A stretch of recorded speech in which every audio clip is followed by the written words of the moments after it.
y bienvenidos a una nueva emisión de La Náusea TV. Mi nombre es Arsinoe Orihuela. Gracias al público por acompañarnos. Estamos lanzando el primer programa de entrevista que tal como prometimos en 2020 y a partir de este año y de manera regular, se incorpora al catálogo y oferta de La Náusea TV. Y la verdad es que este lanzamiento no podía ser más espléndido y destacado. Nuestro primer invitado es el doctor Norberto Emmerich. Para los que no conocen su currículum y trayectoria, él es politólogo, geopolitólogo, especialista en narcotráfico, seguridad y defensa, es director del muy distinguido Centro de Estudios en Estrategia y Políticas Públicas con sede en Buenos Aires, es profesor e investigador en múltiples centros universitarios del mundo y autor de uno de los libros más rigurosos e innovadores en materia de narcotráfico, y a mi juicio pionero en el tratamiento de este tema objeto desde la perspectiva de la teoría política y la teoría del Estado, por oposición a los enfoques tradicionales comúnmente apoyados en las disciplinas de la economía, la sociología y las relaciones internacionales. Quiero agradecer muy atentamente a la audiencia que nos sigue en las redes sociales. Aquellos que no nos siguen, los invitamos a que se suscriban a nuestro canal de YouTube y que nos sigan por las cuentas de Facebook y Twitter. Sin mucho preámbulo y para tratar de aprovechar al máximo el corto tiempo del que disponemos, entramos a la materia del programa. Y el día de hoy vamos a hablar con el doctor Emmerich sobre el fenómeno del narcotráfico. Observamos que existe entre el público, especialmente el mexicano, una urgencia de información, propuestas de análisis, enfoques, que nos permitan explicar rigurosamente y no desde el misticismo habitual el problema del narcotráfico. En este sentido, el objetivo de este espacio y encuentro es contribuir a llenar el vacío o ausencia de análisis especializados y contribuir con insumos al análisis de un fenómeno que es absolutamente crucial en la vida pública de nuestro país, que es el narcotráfico. Y para ello es necesario problematizar el tema en cuestión, que a nuestro entender ha sido pobremente problematizado, y de hecho ni siquiera existe un consenso acerca de los fenómenos y epifenómenos que engloba el narcotráfico, tanto en el ámbito académico como en el periodístico, en las agencias de gobierno. El narcotráfico ha sido caracterizado básicamente como una modalidad de economía ilegal que involucra las drogas y que representa por su cualidad inherentemente delictiva una amenaza a la soberanía del Estado. Esta amenaza, dice el relato ortodoxo, perfila y constituye un problema de seguridad nacional que es preciso eliminar con el uso de la fuerza militar. Y obviamente esta amenaza es especialmente alarmante en el caso de los países del llamado tercer mundo, pues es allí donde la falla o ausencia de recursos estatales es más crítica. Ahora, ya hemos dicho que esta interpretación no resiste un análisis riguroso. Para empezar, el narcotráfico acostumbra a presentarse en nuestra realidad cotidiana, sobre todo en México, como un actor que disputa y controla territorios, que recauda impuestos entre los pequeños y medianos comercios, que financia campañas electorales, que regula conflictos comunitarios, que reprime periodistas, que distribuye despensas en estos tiempos de calamidad sanitaria, que desterritorializa las poblaciones. En fin, es un conjunto de acciones que a todas luces dan cuenta de un comportamiento típicamente político.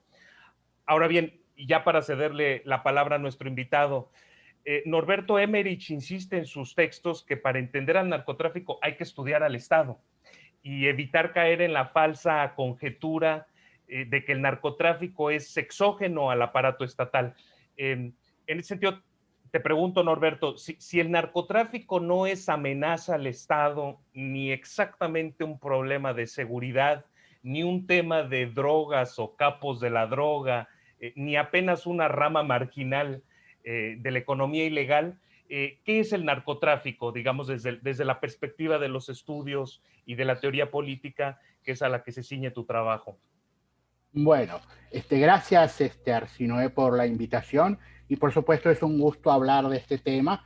Vamos a ver si podemos ser sencillos por un lado, y por otro lado, breves, ¿no? ¿Qué es el narcotráfico? Sí es lo que se dice que es, o sea, lo que estamos diciendo no es que no es una cosa y es otra. Sí es una cuestión de drogas, sí es un problema, sí hay delitos, sí son criminales, etcétera, etcétera, pero eso es como decir de qué color es el azúcar blanca, ¿no? O sea, no estoy diciendo mucho con decir lo que parece ser evidente. Bien, si esto fuera solamente una cuestión criminal compleja, ya se habría resuelto, ¿no? El capitalismo, la humanidad ha resuelto problemas de criminalidad compleja, muchos de ellos los ha resuelto. El bandolerismo ha quedado resuelto. Las mafias han quedado, las mafias viejas han quedado circunscriptas y en todo caso toleradas, digamos. Y hay una multitud de procesos, de delitos, de órdenes criminales, de conductas políticas disruptivas que han quedado solucionadas. Y sin embargo, el narcotráfico, que ya está teniendo alrededor de sus primeros 100 años de vida, para decirlo en términos amplios, pero estrictamente por lo menos 50, sigue bien cada vez más sólido y más fuerte, a pesar de las guerras que se le tiran encima. Entonces, el narcotráfico, entendemos, es algo más que drogas. Y a la hora de razonar la cuestión, para ser sencillos y claros, no es una cuestión de drogas, ¿no? Entonces ahí sí ya nos quedamos más claros cuando uno a veces se explica y dice sí es, pero no es, ¿no? Es como los médicos que a veces dicen sí, usted tiene un resfrío, pero no está resfriado, tiene un problema más grave que eso, ¿no? El resfrío es un síntoma, etcétera. Bien, el narcotráfico, como bien dijiste, para poder entenderlo debemos entender al Estado. Ahí hay un problema, porque nos han explicado mal el Estado, entre otras cosas, ¿no? Me refiero incluso a los estudiosos, especialistas o a los estudiantes actuales de ciencia política, relaciones internacionales o disciplinas afines de las ciencias sociales, a los cuales leen, estudian y repiten concienzudamente y bien que el Estado es, como diría Weber, ¿no? Una comunidad humana que en un territorio determinado reclama para sí con éxito el monopolio legítimo de la violencia. Está buenísimo, pero eso no es el Estado. O sea, el Estado es algo más humano, digamos, ¿no? En esta definición de Weber, que no es para nada mala, por supuesto, tiene elementos sustantivos importantes a la hora de entender incluso el narcotráfico, hay una idea de que el Estado es algo que está allá y que nosotros, la comunidad humana, estamos acá, ¿no? Y le damos al Estado la capacidad de ejercer la violencia, le damos toda una serie de atributos propios del Estado, y que nosotros entonces no los ejercemos porque otro, el Estado, lo va a ejercer en nombre nuestro, y por eso hay Fuerzas Armadas, y por eso esto, y por eso lo otro, ¿no? Y esto no es así. El Estado es una relación intersubjetiva, para decirlo la forma más sencilla que se puede decir, ¿no? Es una relación entre sujetos diferentes. Esto implica que estos sujetos, algunos están más arriba y otros están más abajo, pero también implica que los que están arriba pueden caer y los que están abajo pueden subir un poco, o pueden aparecer otros actores, o el universo de actores es tan amplio como para que no se pueda decir uno arriba y otro abajo, ¿no? Es una relación entonces social, significativa, intersubjetiva, pero no entre sujetos aislados, sino entre sujetos con poder. Entonces, en esta relación intersubjetiva nace el Estado, nace alguien que nos dice que debemos entregar poder, aunque nos dicen que somos los soberanos, pero en realidad el ejercicio del poder se lo damos a otros, y entonces los símbolos del poder también se los entregamos a otros, y supuestamente la única hora o momento o instante en el cual nosotros, los dueños del poder, somos poderosos es cuando votamos, ¿no? Que es otro engaño más, porque es en realidad cuando menos poder ejercemos, aunque sí lo tenemos, ¿no? Y votamos al que más o menos nos dicen que votemos, ¿no? Dos opciones generalmente hay a la hora de las elecciones, o solo una, como pasó con López Obrador, ¿no? O cuando suceden victorias electorales aplastantes. Entonces, ¿qué es el narcotráfico? Es una forma de organización social que ejerce atributos estatales. Esto, bueno, no lo vamos a explicar ahora para que no sea largo, pero no es que quiere suplantar al Estado. No, no hay nada más alejado de los intereses de cualquier narcotraficante, y eso no lo tiene que estudiar, que el Estado. No quiere gobernar, no quiere ser diputado. Algunos quieren porque les gusta y aparecer por ahí como Escobar le da prestigio, etcétera, pero en general lo que quieren es hacer dinero. La forma de hacer dinero generalmente es ilegal, pero lo que sí hacen es comportarse como el Estado. Entonces, como mencionaste, conquistan territorio, dictan leyes, dicen lo que hay que hacer, pero ¿por qué hacen esto? Porque pueden. Primero porque pueden. ¿Por qué pueden? Porque el Estado no los está echando, el Estado no está, o el Estado es tan criminal como ellos o más, ¿no? Está ahí en el caso de los 43 desaparecidos asesinados de Ayotzinapa, más bien pareciera ser que el Estado era el que daba la orden y los narcos fueron lo que eran los subordinados y una especie de ejército ilegal que cumplió órdenes que venían de instancias legales y estatutarias, ¿no? Entonces, el narcotráfico se comporta como un actor que ejerce o sostiene o mantiene atributos estatales que son básicamente 4 o 5, ¿no? La violencia, el monopolio, el territorio, la estabilidad, que es la palabra propia del Estado, y a veces, y trata cada vez más de que así sea, la legitimidad. Estas características que son del Estado, el narcotráfico por necesidad, porque le hacen la guerra, entonces tiene que sobrevivir, y la guerra es el origen de los estados, y por lo tanto la guerra es el origen de organizaciones paraestatales, y nos encontramos con organizaciones que asediadas tras año por guerras, como es en el caso de México, o en Colombia, o en Centroamérica, se hacen cada vez más fuertes. ¿Y por qué? Porque sobreviven a la experiencia, porque fueron impulsadas y presionadas a dar de sí lo máximo posible y salieron airosas. Salieron airosas por inteligencia, no por mejor armamento, por saber unificarse, por saber negociar, por saber comprar, por saber volverse necesarios, por ser eficaces, por ser mejores que el Estado. Esa es más o menos la idea que podemos decir alrededor de qué es el narcotráfico. Este libro que mencionaste, que es una teoría política para el narcotráfico, es todo un libro, más de 300 páginas, dedicadas a responder a esta pregunta. Claro, de hecho, presúmole al público que yo soy uno de los que intenta operacionalizar esas reflexiones marco teórico, en el ámbito académico para el análisis de fenómenos del narcotráfico concretos, partiendo de esa hipótesis que ya más o menos deslizó Norberto, que es básicamente que el narcotráfico, en coadyuvancia con las instituciones formales del Estado, construye poder político y comporta estatalidad. Eso explica que el narcotráfico emule las clásicas propiedades, como ya señaló el doctor Emerich, del Estado. Es decir, el monopolismo, la territorialidad, la coerción, la estabilidad y la procuración de legitimidad. Eh, y en ese sentido, yo quisiera preguntarte acerca de una unidad, vamos a decirlo así, una especie de unidad básica del narcotráfico, o un eslabón más de la cadena del narcotráfico, que son los cárteles. Sostienes en tus trabajos, y lo acabas de reforzar, de comentar, que las instancias del narcotráfico discurren apartadas del ojo público, y que la guerra produjo que algunas de esas instancias se volvieran visibles. Al decretar la guerra desde el Estado, las organizaciones fueron empujadas a militarizar sus estructuras y a incurrir en eso que tú llamas crímenes predatorios.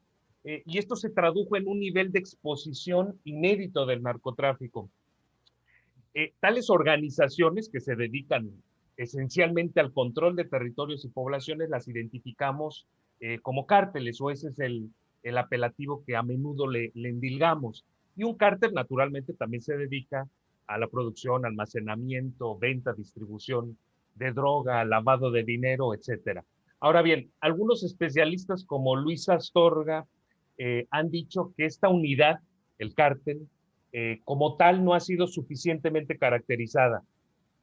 Otros estudiosos en Colombia, por ejemplo, insisten que esta denominación tal vez no ayude a explicar la naturaleza de las organizaciones del narcotráfico y que se trata apenas de un concepto que los gringos, los estadounidenses, pusieron en circulación para acotar el espectro de la criminalidad a los territorios de América Latina. Y algunos han escalado esta ambivalencia o ambigüedad a niveles, que yo arguiría, extracientíficos y acabaron por decretar la inexistencia de los cárteles. Los cárteles no existen, dicen ellos. Bueno, por lo que toca a mis investigaciones y observaciones, desde el ámbito académico, pues yo afirmaría que es más difícil que un ciudadano en México conozca el nombre de su representante político de la localidad a que identifique el nombre del cártel que ocupa el territorio que habita. Es decir, en todo caso, si el indicador de existencia o inexistencia es la incidencia de una autoridad en la vida del ciudadano, en el caso mexicano podemos afirmar con todas sus letras que no solo el cártel sí existe, sino que existe especialmente en algunas franjas del territorio de manera más tangible que la propia autoridad formal. Te pregunto, Norberto, ¿qué elementos ayudan a dar cuenta de la presencia de los cárteles en la vida pública del país? ¿Qué papel desempeña un cártel en la cadena del narcotráfico? ¿Qué atributos, comportamientos, objetivos encierra un cártel del narcotráfico? Bueno, respecto a la idea, del concepto de que los cárteles no existen, bueno, el Estado tampoco existe, digamos, ¿no? En ese mismo sentido, como tantas otras cosas, la iglesia no existe, ¿no? O sea, sí es un concepto y un debate a tener en cuenta, porque la argumentación detrás del concepto de que los cárteles no existen tiene solidez. Pero es ese tipo de solidez que se basa en buscar cuáles son los hechos que dan sentido a la idea de carteles, ¿no? Y es ahí donde entonces se puede argumentar y uno puede por ahí marearse y decir, no, la verdad que los carteles no existen, lo que hay son grupitos, ¿no? Que dicen que son de tal cartel. Bueno, si tengo grupitos que dicen que son de tal cartel, el cartel existe. O sea, por ahí uno puede decir, bueno, pero en realidad la Federación de Sinaloa no tiene una conducción unificada. A la hora de investigar uno puede decir que lo que se dice no es cierto y que lo que hay es una especie de conducción descentralizada. Sí, exactamente igual que un partido marxista clandestino. Tiene una conducción descentralizada totalmente, tan descentralizada que nadie se conoce con nadie, las células son de 4 o 5 personas, pero el partido existe, ¿no? Tanto es así que existe que ese tipo de organización es sumamente eficaz en tareas de clandestinidad o de guerra silenciosa, ¿no? Como la que tan tradicionalmente enfrentaron los partidos comunistas o los partidos marxistas durante la Guerra Fría, organizados de esta manera. Tal es así que el narcotráfico lo aprendió de los partidos de izquierda, no de otro lado, ¿no? Ese tipo de organización celular tan buena para la actividad clandestina militar. Bueno, los carteles sí existen. Incluso existen todavía con mayor peso y esencialidad por su carácter simbólico, por el hecho de que a la hora de analizar estructuras uno se encuentra con que lo que hay son más franquicias que organizaciones monolíticas. Lo que hay son adhesiones de pequeños grupos que en las localidades tienen distinto nombre, los guerreros rojos, los artistas asesinos en Juárez, nombres de acuerdo a cada municipio o cada colonia, pero que dicen pertenecer o están afiliados a Sinaloa o a Juárez, incluso bandas que tienen el mismo nombre, pero una parte de la banda está afiliada al cartel de Juárez y la otra parte de la banda está afiliada al cartel de Sinaloa, porque se han peleado y tal líder vio que podía hacer acuerdos con el otro, etc. ¿No?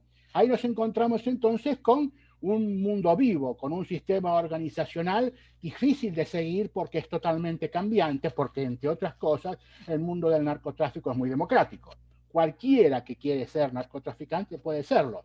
No es tan así en el mundo empresarial, no es tan así en el mundo de la vida política democrática o no, no es tan así en las Fuerzas Armadas y mucho menos es así para las mujeres en cualquier orden de la vida, ¿no? En el narcotráfico, cualquiera, menor de edad, mujer, varón, discapacitado, adulto, abuelo, puede hacer tareas ligadas al narcotráfico cuando lo quiera, con sus reglas de juego.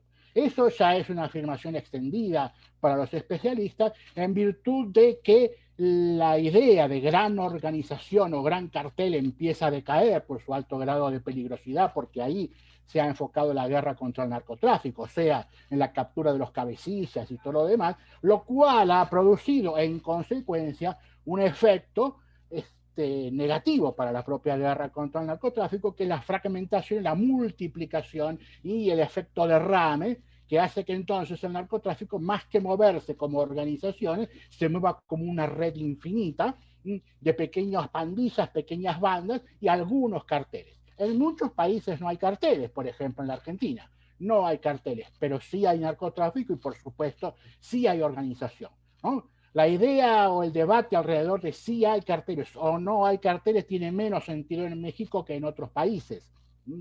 Pero sostener a grandes rasgos la idea de que no hay carteles da la idea de que el narcotráfico es una especie de caos sin solución, cuando es absolutamente todo lo contrario, ¿no? El caos del narcotráfico, porque sí hay un caos organizacional importante, está sumamente dirigido, controlado y especificado. Los territorios son estrictos, las fronteras de los territorios son sumamente estrictas, el cruce de frontera implica la pérdida de la vida para cualquier persona que camina distraídamente por la parte del barrio que no corresponde, no me refiero a la parte del país.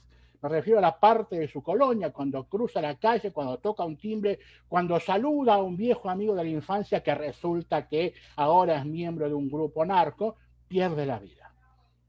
Muchos asesinatos en nuestros barrios y colonias se producen por cruces de fronteras. El armamento, hay miles de cuestiones que tienen que ver con un sistema jerárquico al mismo tiempo que democrático, en el sentido que lo mencioné. Liderazgos absolutamente cambiantes, procesos y rutinas organizacionales que se siguen en forma premeditada y en forma estudiable, de tal manera que si uno quisiera estudiar al narcotráfico de acuerdo a las rutinas organizacionales propias de cualquier empresa o actividad, sería muy útil para ver qué es lo próximo que va a hacer esta pequeña organización, porque es una organización y sigue rutinas organizacionales. Si yo descabezo a esta organización, va a venir una pelea por la sucesión, igual que en una empresa. Los gerentes van a querer ser directores, y en la lucha por ver quién va a ser director no hay reglas. Mala información, lo que sea sirve para posicionarse, como vemos muy bien en las películas que tienen que ver con la política de oficina, ¿no? Con el business policy. O sea, y eso pasa también en el narcotráfico con el ingrediente de la violencia, en la resolución de los liderazgos cambiantes. Bueno, son todas entonces factores de racionalidad para entender la cuestión organizacional de los carteles, los liderazgos. Cuando nosotros vemos en una organización de narcotráfico que hay mucha violencia, es porque la organización es débil, porque el liderazgo no está constituido o porque acaba de caer preso o acaban de asesinar a alguno de los líderes, o porque el negocio se está ampliando, entonces hay mejores posibilidades de hacer dinero si me voy de este grupo. Se está constituyendo el territorio, pero cuando en un lugar donde hubo homicidios, en una colonia, en una ciudad pequeña, donde hubo muchos homicidios, nos encontramos con un año o con un intervalo interanual donde los homicidios descienden abruptamente, es bastante probable que un grupo se haya adueñado del lugar. Entonces ya no hay violencia. Todo el mundo obedece al nuevo señor, dicho de otra manera, al nuevo Estado.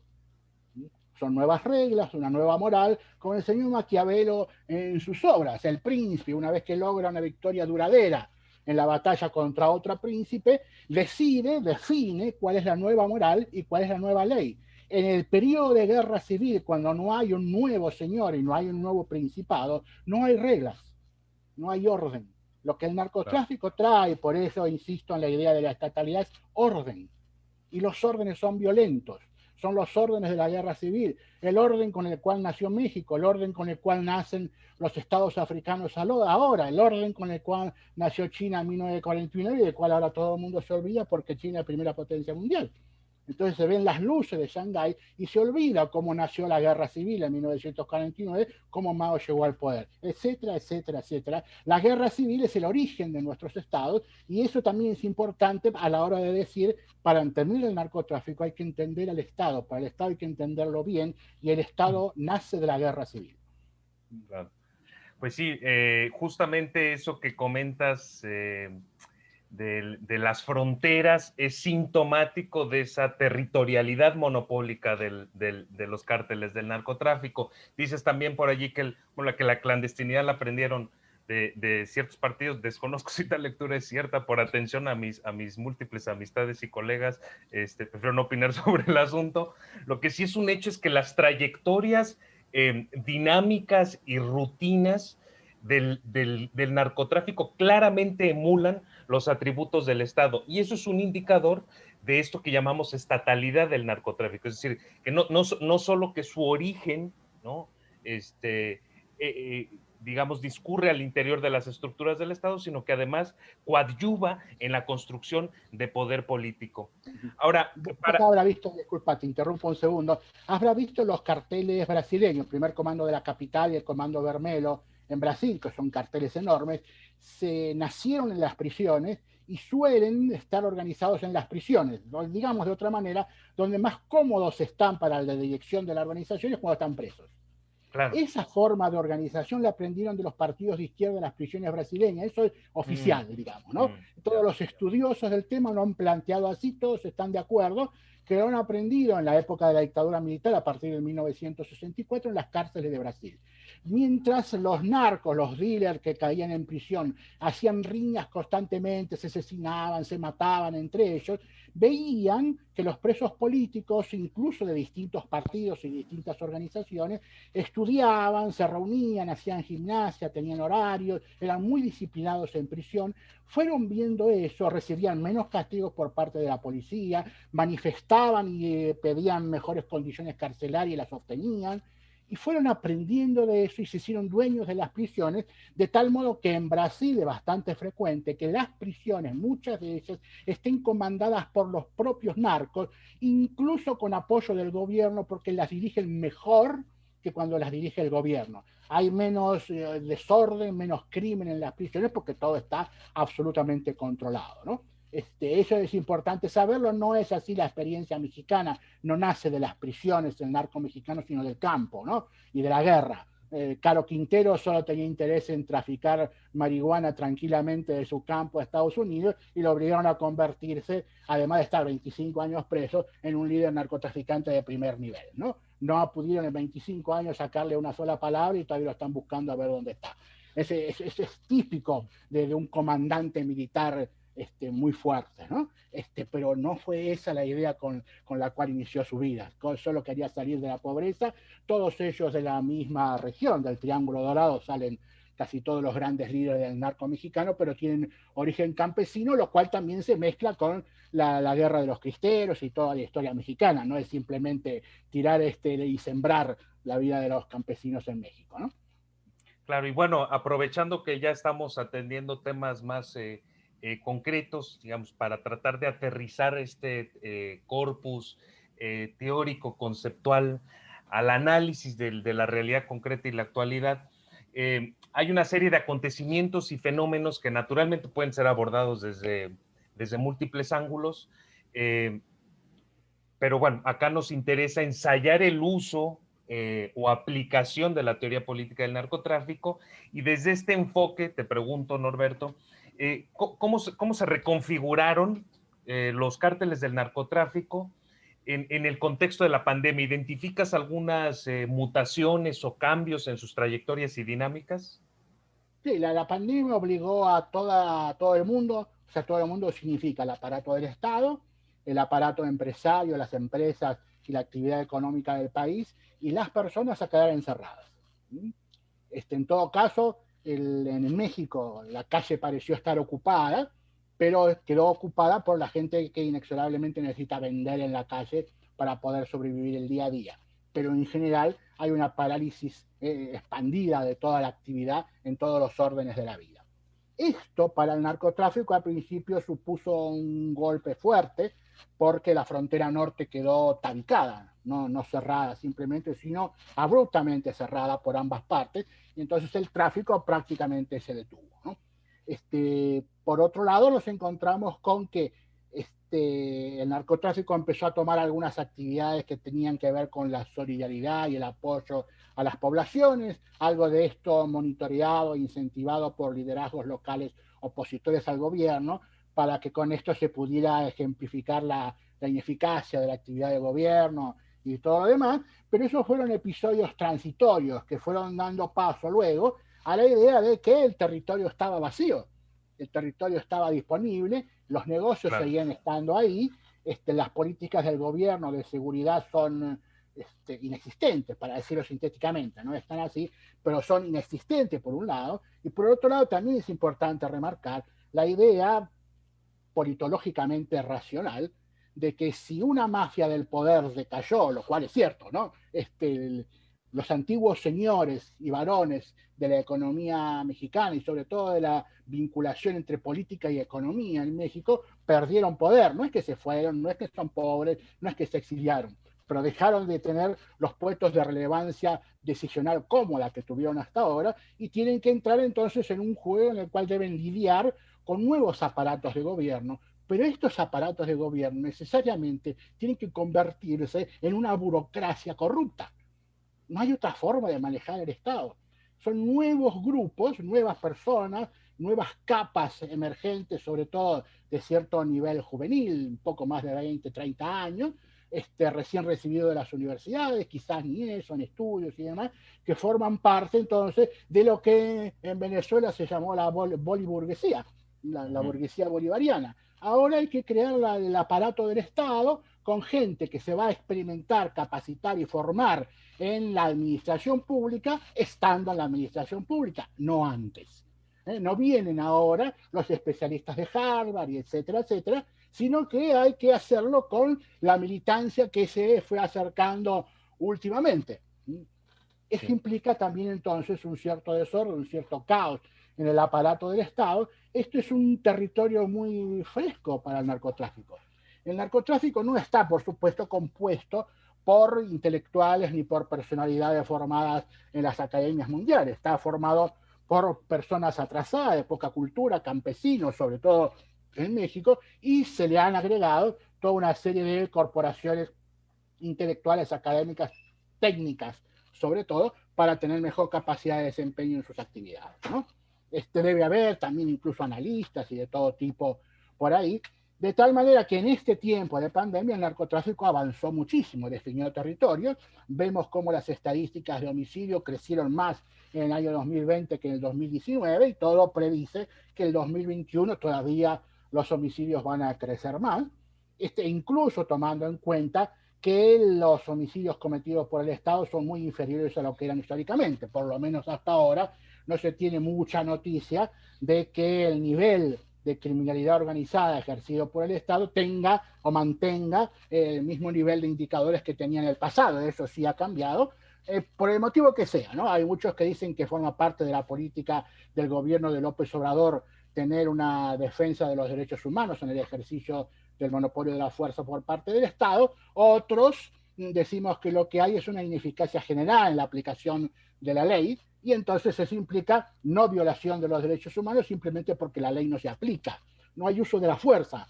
Por eso es que hay menos delitos. No es que hay una política de seguridad exitosa sin uso de la fuerza. Que puede haberlo y es sumamente eficaz en muchas ciudades de Estados Unidos. Los indicadores de seguridad de los años 80, que eran espantosos porque había más de 100 ciudades en Estados Unidos con toque de queda permanente. Estados Unidos en los 80 era un caos de seguridad. Y muchas, se supo lo de Nueva York que aplicó el Broken Windows como política, o sea, de la mano dura y tolerancia cero, pero en muchas ciudades se aplicaron políticas de proximidad y políticas de buena vecindad, políticas de tolerancia y todo lo demás, y resultó unos sitios y ciudades sumamente seguras en términos estratégicos e históricos, sin aplicación masiva de la fuerza, pero sí con el uso y la presencia inteligente de la fuerza en términos disuasivos y demás, ¿no? Eso Muy bien. supone entonces para México la posibilidad de grandes cambios y de grandes avances del narcotráfico, incluso con nombres, grupos nuevos que aparecen y demás. Pues el tiempo que tenemos es reducido. Tengo un par de preguntas para cerrar esta conversación, entrevista. Te tengo que preguntar por el asunto del nuevo gobierno en Estados Unidos. ¿Prevés cambios en materia de narcotráfico, de políticas de narcotráfico con el arribo de los demócratas en Estados Unidos al poder, tras el incidente de Cienfuegos y la DEA, que a mi juicio se puede abordar esencialmente desde tres aristas: justicia, narcotráfico y soberanía. En fin, habrán algunos analistas que consideran que tal vez desborda esas tres categorías de análisis que yo sugiero, pero bueno, en fin, tras ese incidente es posible anticipar algunas reconfiguraciones de la agenda bilateral México-Estados Unidos. Que evidentemente va a haber un cambio en la relación de México con Estados Unidos, es así, sí va a haber un cambio, el cambio va a ser fuerte. Para decirlo en términos más o menos, la relación de México con Estados Unidos durante el gobierno de Donald Trump fue buena. Ahora no va a ser buena, ¿no? Para que quede claro, ¿no? Donald Trump y López Obrador se entendía bien porque ambos sabían en qué consiste el discurso político, ¿no? Mientras Donald Trump, por ejemplo, amenazó con prácticamente asesinar a todos los inmigrantes que llegaban y todo lo demás, la cuestión es que cualquier migrante que llega al muro pasa a Estados Unidos, o sea, para que quede claro para todo el mundo, ¿no? Y se inicia su trámite migratorio, y el acuerdo es que mientras se hace el trámite migratorio en Estados Unidos para ver si lo dejan entrar o no lo dejan entrar, Estados Unidos tiene 16 estatutos diferentes mediante los cuales un migrante puede entrar. Mientras se sustancia ese trámite, el migrante espera en México. Ese es el acuerdo con México, protocolizado, etcétera, etcétera. Entonces, no es que lo matan cuando llega al muro, no. Una vez que pasó y que el gobierno mexicano no tuvo eficacia en pararlo en Tapachula y todo lo demás, hasta ahora es así. Vamos a ver, este año está llegando hoy, mañana, en estos días, está llegando una caravana de alrededor 9.000, 10.000 migrantes hondureños que ya pasó de Honduras a Guatemala y está acercándose a México. La orden del gobierno mexicano es no dejarlos entrar, pero no es nada fácil impedir su paso. Guatemala no los quiso dejar entrar, igual entraron, ¿no? Hubo represión y todo lo demás, igual entraron. Volviendo al tema de la relación México-Estados Unidos con el gobierno de Joe Biden, va a ser una relación brava. El mundo se ha achicado, no es el mundo globalizado anterior, los espacios se han fragmentado. China ha creado el mercado común más grande del mundo, con Australia, Nueva Zelanda, Japón, Corea, todo el sudeste asiático, un mercado común enorme que abarca a la tercera parte de la humanidad o más todavía, etcétera, etcétera. Ya está formalizado, creado, firmado y en acción. Esto implica entonces que las cadenas de valor van a ser más reducidas, que el acceso a proveedores va a estar más cercano, que los mercados de consumo van a estar allá, y entonces muchas empresas empiezan a salirse a toda velocidad, otras tratan de aprovechar todavía la cuestión de la permanencia y el mercado allá, etcétera. Todo un mundo que está por dibujarse. Estados Unidos tiene que dominar México en términos mucho más claros y amplios que en el pasado. Eso implica la cuestión migratoria, eso implica, o sea, la capacidad de México de detener a los migrantes en su frontera sur, eso implica la cuestión de seguridad, la cuestión del ataque y la lucha contra los carteles, y en ese contexto, la cuestión del general Cienfuegos tiene que ver con el interés de Estados Unidos de llevarse bien con las Fuerzas Armadas mexicanas, más que con el propio gobierno mexicano. Su resorte de poder, lo cual además es lógico desde el punto de vista de López Obrador, desde el punto de vista de cualquiera, ¿no? La idea de que el gobierno americano y sus instituciones como la DEA, el FBI, la CIA, Pentágono, Comando Sur y todo lo demás, quieren llevarse mejor y entenderse mejor con las Fuerzas Armadas mexicanas que con el propio gobierno mexicano. Entre otras cosas, si uno quiere decir, porque los generales son generales toda la vida y el presidente es presidente de 6 años y si hay reforma política 4 años. O sea, tienen su ciclo de vida mucho más corto en el poder decisional, ¿no? Las Fuerzas Armadas mexicanas además tienen una relación de parentesco, por así decirlo, con el Comando Sur, con el Pentágono y las Fuerzas Armadas mexicanas muy sólido e históricamente construido, y a eso ayuda a entender un poco más la racionalidad de la cuestión del general Cienfuegos.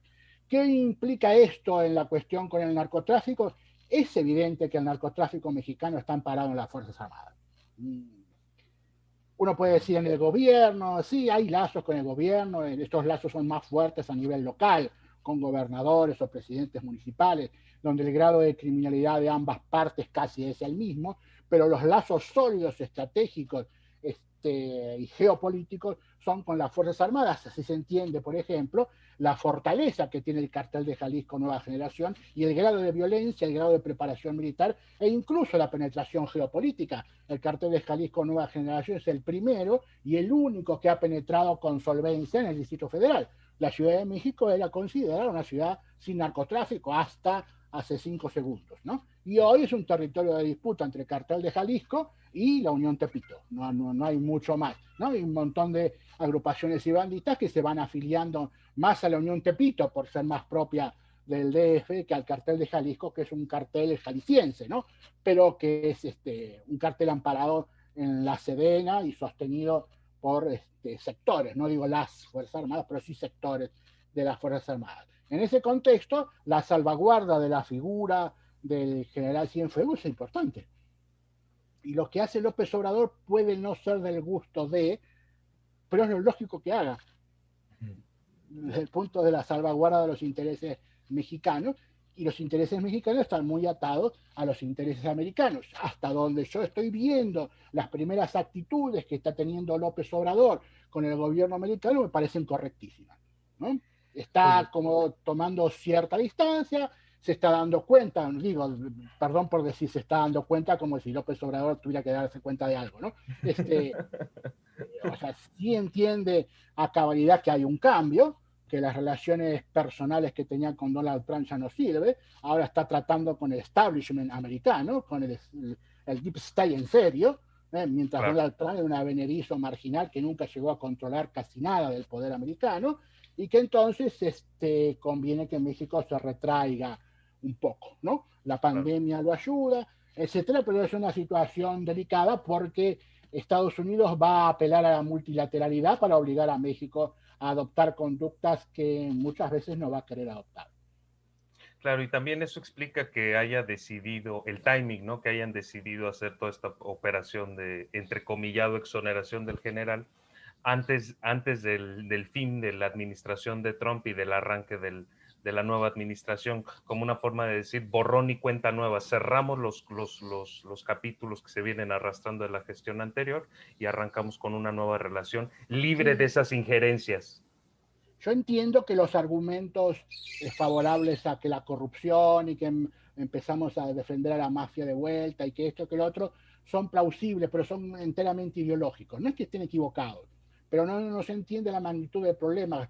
México jugó gran parte de su poder externo con Estados Unidos en esta instancia, ¿no? Le presionó a Estados Unidos con Donald Trump de presidente y teniendo buena relación con él, a que le iba a impedir el permiso de trabajo de la DEA en México, lo cual ya sería prácticamente cortarle las manos a Estados Unidos en su trabajo mundial contra el crimen organizado. Y es una amenaza muy fuerte y se la jugó. Eso tiene que haber sido no por dinero, porque el problema del dinero no es un problema acá en esta instancia, tiene que ser por cuestiones importantes, por cuestiones estratégicas, y tiene que ver entonces con la relación entre ambos países en la instancia que viene, y la necesidad de Estados Unidos de estar bien emparentado con las Fuerzas Armadas mexicanas, porque allá se considera que el poder en México está en las Fuerzas Armadas. Entiendo. Bueno, ya para cerrar y muy brevemente, mi querido Norberto, sabemos que el flujo de migrantes de Centroamérica a Estados Unidos ha significado un botín para los cárteles del narcotráfico, más o menos acabas de comentar al respecto. Algunos de ellos son reclutados forzadamente, otros son víctimas de extorsión y de otros crímenes y horrores. En cierto sentido, el narcotráfico ha sido un actor central en la gestión extralegal de las migraciones de sur a norte, especialmente en las administraciones pasadas. Entonces yo te pregunto, ¿qué significado cobran, más allá de la cuestión humanitaria, y puntualmente en materia del narcotráfico, las caravanas migrantes de centroamericanos? Las caravanas migrantes son el último fenómeno que ha ocurrido en relación a las problemáticas migratorias en esta parte del mundo. Tienen 2 años de vigencia hasta ahora. Esta se ha organizado a partir del 15, o sea, tiene 3 días o sea, arrancó el 15, desde Honduras, y su principal racionalidad tiene que ver con gastar menos dinero, viajar más seguro y ahorrar energías y viajar entonces en mejores condiciones, no depender del coyote que lo lleva, tener menos riesgo, estar menos vulnerables a los ataques del crimen organizado, etcétera, etcétera, ¿no?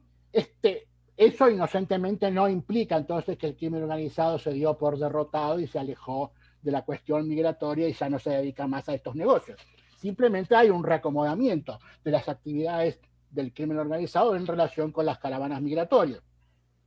Entonces, por un lado, también hay que tener una idea de cuál es la geografía de la caravana, ¿no? Uno dice, bueno, salen 9.000 personas todas juntas y están todas juntas todo el tiempo. Sí, puede ser, mientras estás por Honduras hasta que llegas a Guatemala vas por la misma ruta. Una vez que llegas a la frontera y no te dejan pasar, vas por otros pasos. Y ahí se dispersa la población y entonces ahí queda a merced de los traficantes o de los coyotes que te dicen pagame y te llevo, porque ya te quedaste apartado de la caravana y son un grupo de 50 personas y la situación es peligrosa y puede haber secuestros o puede haber trata de personas o puede haber mil cosas. Hay además cosas que tienen que ver con la inyección de virus mortales en el trayecto de la caravana, o sea, portadores de virus en la caravana, cosa que también llama la atención de los médicos y todo lo demás para ver cuál es el estado sanitario de esa población de la cual no se sabe nada que está entrando en un país.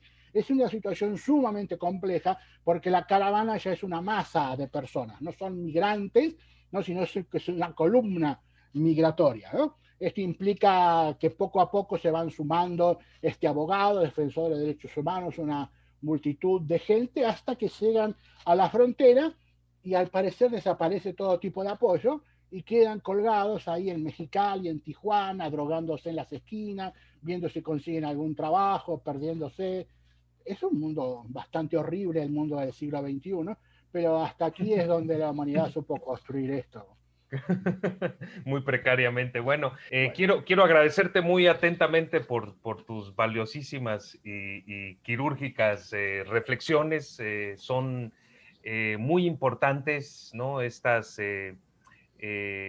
discusiones, estos debates, estas conversaciones, porque son básicamente las que contribuyen a enriquecer el debate público en México en una época en la que hay una atención inusual a la cosa pública. También a nuestra audiencia le quiero agradecer el tiempo, la paciencia y la disposición. Este es un primer acercamiento a la materia que tal vez pudo haber tenido un cierto cariz apocalíptico, calamitoso, pero en realidad, de hecho, el doctor Emerich tiene un centro de investigación de estudios estratégicos que referí al principio en la introducción, y en ese centro también se proporciona no solo el análisis general o global de estos fenómenos, sino también se deslizan y proponen algunas soluciones para estos graves problemas. Esperamos que se repita este encuentro, insisto, esta es una primera aproximación al tema, al objeto de análisis del narcotráfico, y espero contar en otra oportunidad pronto con tu compañía en este programa, mi querido Norberto. No dejen de seguirnos en las redes sociales, por La Náusea TV, el canal de YouTube, y en las cuentas de Facebook y de Twitter. Muchas gracias. Otra vez un saludo, un cordial agradecimiento a nuestro invitado y un saludo a nuestro público.